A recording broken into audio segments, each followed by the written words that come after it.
Welcome to the channel. Welcome to today's run through of all the latest Manchester United news and transfer updates, keeping you right up to date with everything.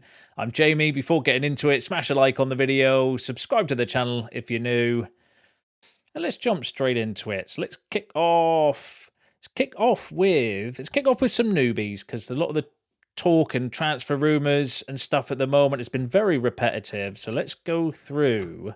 Let's go through the Adeyemi stuff first. So, Karim Adeyemi's future at Borussia Dortmund is clouded by uncertainty, and Man United could be positioning themselves to pounce. Discussions regarding Adeyemi's future are in full swing. The youngster's contract expires in 2027, and his entourage are demanding a long-term extension with a release clause valued at £70 million. United have reportedly been alerted to the German situation. Adeyemi has recently enlisted super agent Jorge Mendes' services, with the Portuguese maintaining excellent contacts at Old Trafford. So this is coming from Sport Bild, or a good German news outlet, suggesting that, reading between the lines, it sounds like Adeyemi is potentially in contract negotiations with Borussia Dortmund. The player and his agent want to include a release clause in his contract, which is something that Dortmund apparently don't want to do. And then there's been conveniently links with Manchester United, which whenever I hear a story and a player's in contract negotiations with somebody, and then Man United do get linked, it always feels a little bit suspect to me. I'm not saying that there's nothing in it. I'd want to see a bit more credibility, but it always feels a little bit suspect when I'm in contract negotiations with my club, and then a story comes out linking that player with Man United, and then inevitably that player ends up signing a new contract. Like, that's how it feels to me. Not that I wouldn't take Adeyemi. I think he's a good young player. And if you've watched any of the previous videos, I do think we could do with somebody like that as a rotation option, someone, that can run at players and has got that sort of lightning pace as well. Like, I think he'd be a really good addition if you could get hold of him. But it does feel a little bit suspicious to me when I hear that a player's in contract negotiations with somebody and then Man United conveniently get linked with him. And this is another red flag, though, as well. So Karim Adeyemi is causing a stir at Borussia Dortmund, not only on the pitch, but also on a personal level. His emotional outbursts and strained relationship with coach Niko Kovac are raising questions. There has been an exchange between agent Jorge Mendes and Manchester United about a move to for Borussia Dortmund's Karim Adeyemi. Now, whether that's coming from the agent side or United are seeking out the player, or a little bit like we had the stories in the summer, if you remember, around Vlahovic being offered to United. It wasn't us seeking out Vlahovic. His agent was going around. So maybe they're doing that as a negotiation tactic to go around clubs around Europe and say, are you interested in my client? How much would you pay for him? And so on. So they can present that information back to Dortmund to get a better contract. That's how it feels to me anyway. Like a little bit of contract negotiations. Let's link a player with Man United. Maybe they have come to United and said, yeah, would you fancy our client? What sort of salary would you offer? And again, it's in that sort of stage, it feels at the moment. Not that I don't think that he would, like I said, I think he'd be a fantastic player. Definitely one that I think would be a good addition for us. Would fit a role of, like I said, being that young, exciting, pacey player to bring off the bench or to start certain games as well. I do think he'd can play up front, can play in the attacking, like 10 positions in my mind as well. So actually, I think he'd be a good shout. But at this moment, that story feels to me, anyway, it's just my opinion. You can share yours in the comments and you can agree or disagree. Feels a little bit agent driven personally, but keep an eye on it. Who knows, if he doesn't sign a new contract, then maybe United can make a move, or if he signs a new contract with a release clause, then that'll probably be a summer deal, I would have thought, for like £70 million. I don't know if we're willing to spend that in January, or whether Dortmund would want to sell or do the contract for January to lose him straight away. That seems a little bit far-fetched as well. But keep an eye on that one. Give us your thoughts though, Adeyemi. Good shout, bad shout? Let me know in the comments. Let me know what you think. Would you be all over that if there's any credibility in that? I'm going to wait for a little bit more credibility. I would take the player 100%, but it feels a little bit little bit off to me when you hear those stories and we're in contract negotiations, but Man United are waiting and want to come in for it. It always feels a bit convenient for me. But yeah, give us your shouts in the comments. Now, another player that ticks that exact box is another player that we have been linked with, and we were linked with in the summer, which is Javi Guerra. If you remember, he was a player that there was reports saying that United were close to signing for him, came in from a good source, if I remember rightly. Can't remember the exact source as well, but it was like Mateo or someone like that, I think it was, saying that, United have wanting to sign Javi Guerra.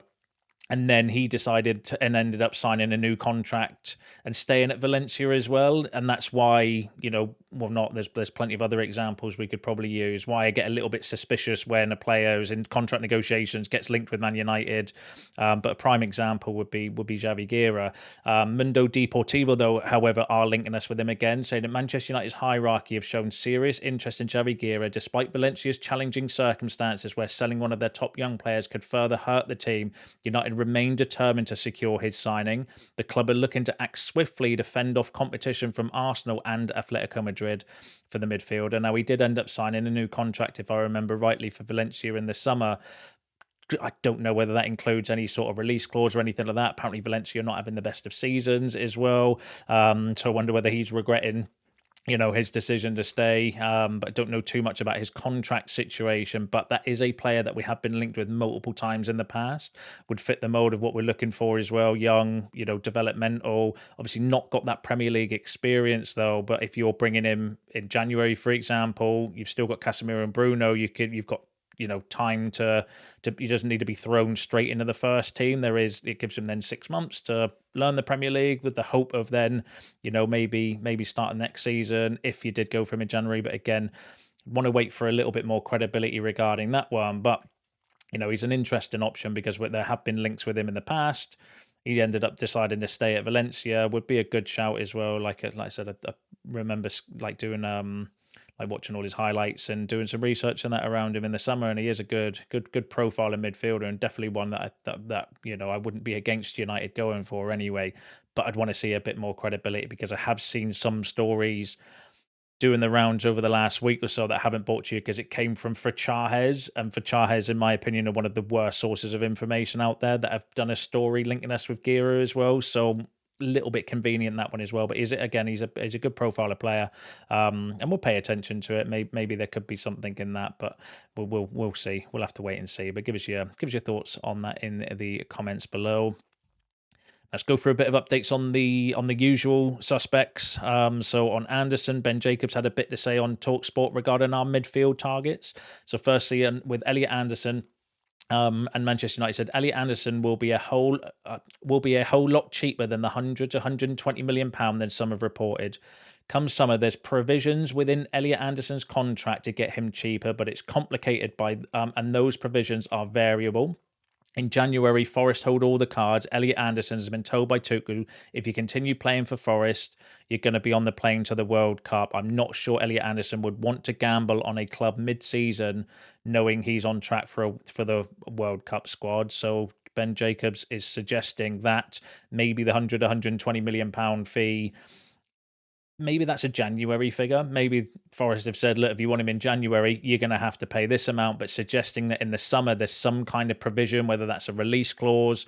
He did say that it's complicated, so maybe it's something like, I don't know, certain teams, if clubs in Europe, for example, you can go for a certain figure, but less than the 100, 120 million pounds as well. So that's interesting. I think there'll be a lot of competition though for Anderson if he's going to be available for less than 100 million pounds in the summer. So maybe there's something like that where we've been told where it's going to be 100, 120 million pounds if you want him in January, but other than that, it's going to be a lot cheaper in the summer.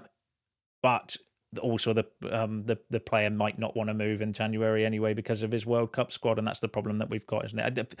Anderson feels like a summer deal. Definitely for me feels like a summer deal. Whether we'll get him or not, because I'd imagine there's going to be quite a few teams in for Elliot Anderson, especially if he's available for less than 100 million or 120 million pounds as well. That's for sure. But yeah, interesting. We'll keep an eye on that one for you. The other midfielder that Ben Jacobs mentioned as well was Angelo Stiller. So Ben Jacobs Said Angelo Stiller is another name very highly appreciated by both Christopher Vivel and Jason Wilcox. At the moment, there's a release clause for the summer, but Stuttgart have the ability to pay around €2 million to buy out that release clause, which will make him more expensive during the summer. So we've heard that before, though, with Stiller, that Vivel and Jason Wilcox both like the player. It's just whether they're going to go for, like I said, it's going to be really interesting because I think we've got obviously the usual suspects. We know the names by now. You would unless you've been living under a rock, Anderson, Baleba, Wharton. I would put João Gomez on that list now. Stiller is the I would say they're the core of five.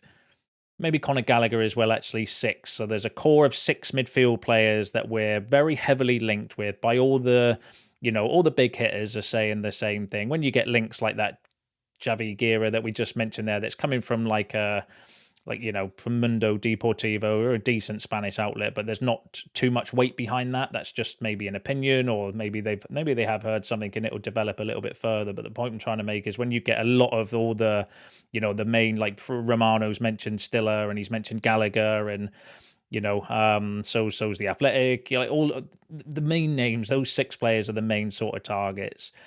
It's really interesting because it's going to be really intriguing to see actually who we go for, like who we do prioritize, because a lot will come down to price, a lot will come down to competition as well. If we're competing, if we're not in Champions League, for example, next season in the summer, that's going to be decisive for some players that, maybe Anderson's clause or something with his contract is Champions League teams can buy you for this amount, in which case if we're not in Champions League, does that mean that we don't go for that deal, or we'll have to pay a little bit more and we'll have to then look at another, like a cheaper option? But with all the players that we are linked with those six players, I'm actually cool with any sort of combination of them. It's about finding the right combo between them, because I think they would all massively improve us, which I don't know whether it says any more around the quality of the player or the fact that we do need to upgrade our midfield, and we do need to look at like replacements for Casemiro and long-term replacement for Bruno Fernandes as well, because they're not getting any younger. So I'm cool with the names. It's just going to be really intriguing, as I mentioned, to see which sort of combination they do go down and who we do go for. If we are looking at two, maybe even three, depending on what happens with Casemiro's contract, the Menu situation as well, the fact he's still agitating for a move, or going to potentially agitate for a move in January if he doesn't get any game time between now and then. Obviously, Ugate's, not getting any minutes neither. So it's going to be really intriguing to see what they decide to do. But I'm cool with the names on there, and we'll all have our priorities and our preferences. In fact, get in the field in the comments. Who would you go for? Like from a combination out of those six players. So we've got Baleba, Wharton, Anderson, Stiller, Gomez, and Conor Gallagher. Out of those six midfielders, what would your combo be? Who would you like if you could only pick two out of those six players? Who would you go for? Give us a bit of a game in the comments, and you can let us know which two you would prefer.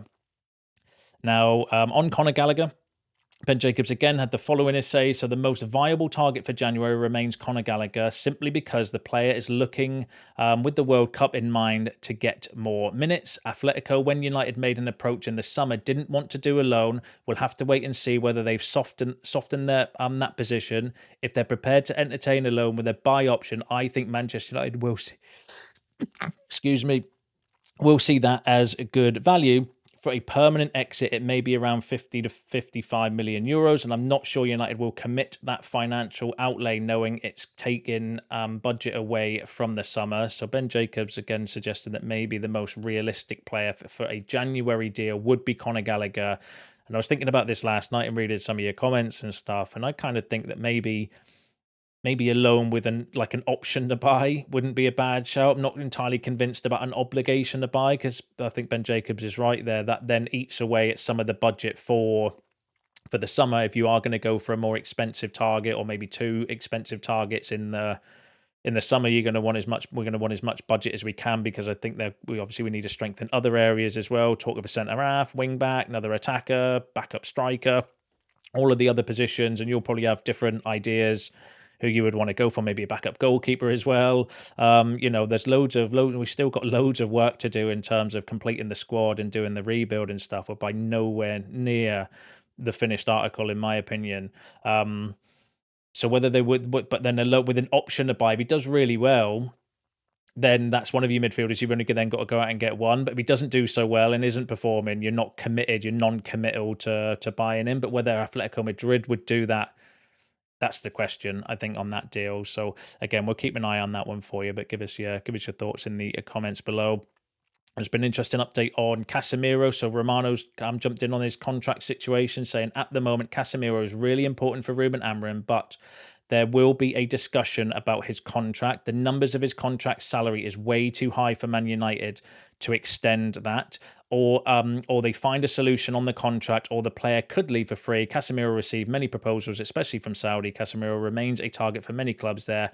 Amram would love to continue with Casemiro, but it depends on the salary discussions. So Romano confirming that yes, then maybe there will be some sort of contract negotiations or talks with Casemiro, but they're not going to do anything on his current salary. So they're not going to take up the +1 option, because I think he still has the +1 option on his contract. They're not going to do that. If they do anything, it'll be a new contract on reduced wages, as was reported the other day. And it's whether, Casemiro is going to want to take a pay cut, especially if he's got offers from the Saudi Pro League and stuff, because they're going to offer him a bit of a wedge, aren't they, to potentially move there. So interesting. Keep an eye on it. Nothing's set in stone or been decided as of yet, but I think now would be the time when it's international break, the last one for a few months, thank God. And then maybe this is the time where you have these sort of discussions with agents when there's a bit of downtime for the hierarchy to have their meetings, and maybe this is the time when you start these sort of not necessarily contract talks, but having these sort of conversations behind the scene, I would imagine anyway, where everyone's a little bit less busy with the international football being on. But now one player that I would actually like to see get some minutes, maybe, or at least be in and around the first team, is Sekou Kone. He's just come back from his injury as well.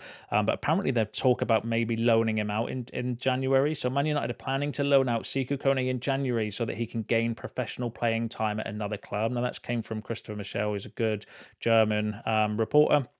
Always found him to be fairly decent, suggesting that Kone is going to potentially go out on loan in January, which is a bit of a, it's a catch-22 that I can see the value in doing that. If he's not seen as first team ready for United, then yeah, I agree with that. Go out, have 6 months on loan, play some football, develop, and then, potentially come back, get involved in pre-season, have a look at you in the summer. But it's also a shame because we need midfielders, and maybe he would be somebody that we could throw in a game. But again, we've not really got like games where you can afford to heavily rotate like that. Like if we had Carabao Cup games and he wasn't injured, then I'd be happy to see Sekou Kone get some games in that. But we're going to probably want to try and win the FA Cup if we can get a trophy this season, and then it's only Premier League games as well. So are they really going to sacrifice potentially a game anyway for the sake of bringing through some young players? Probably not, are we? Let's be real. But yeah, we'll keep an eye on that one. Potentially a loan for Sekou Kone in January, which if he's not seen as ready, yeah, get him out playing football, because he needs to take that next step in his development. Now, there's been another transfer rumour regarding another forward, which is Antoine Semenyo. So Man United want to move fast to beat Liverpool to £65 million plus transfer. So this has come from Caught Offside, not the most credible source. So take this one with a pinch of salt, I would say personally. But Manchester United are increasingly keen to pursue a January transfer window deal for Bournemouth star Antoine Semenyo. Sources are now claiming that Man United want to move fast to see off competition from Liverpool, Arsenal and Manchester City for the signing of Semenyo in January. However, Bournemouth do not want to sell their star player, who could cost more than 65, perhaps closer to £80 million. Now, apparently he does have a release clause in his contract as well, but we don't know if that's a clause for the summer or for January or what the amount is. Very secretive at the moment.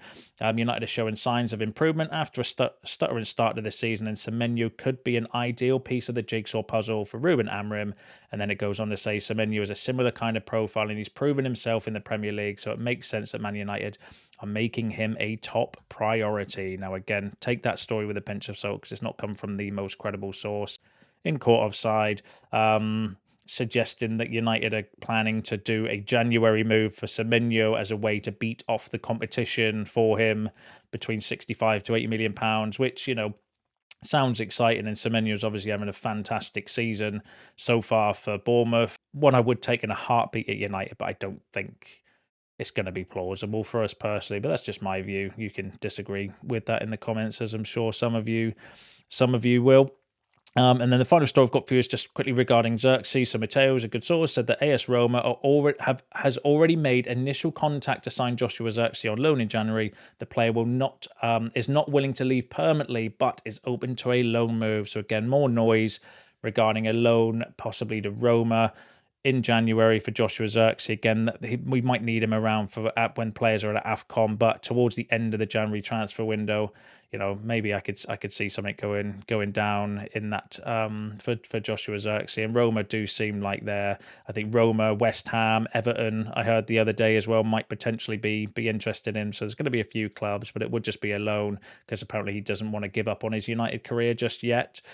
So again, we'll wait and see how all that plays out when the transfer window opens in January. And I suppose it depends on how many minutes he'll have between now and January. Because if he doesn't get many minutes, and especially if Seskou's injured and he's still not being rotated into the team, then the writing would be on the wall then, in my opinion. But give us your thoughts on that in the comments below. Give us your thoughts on all the other topics discussed in today's video. That's you all up to date with the latest Manchester United news and transfer updates. Don't forget to smash a like on the video on your way out. Subscribe to the channel if you're new.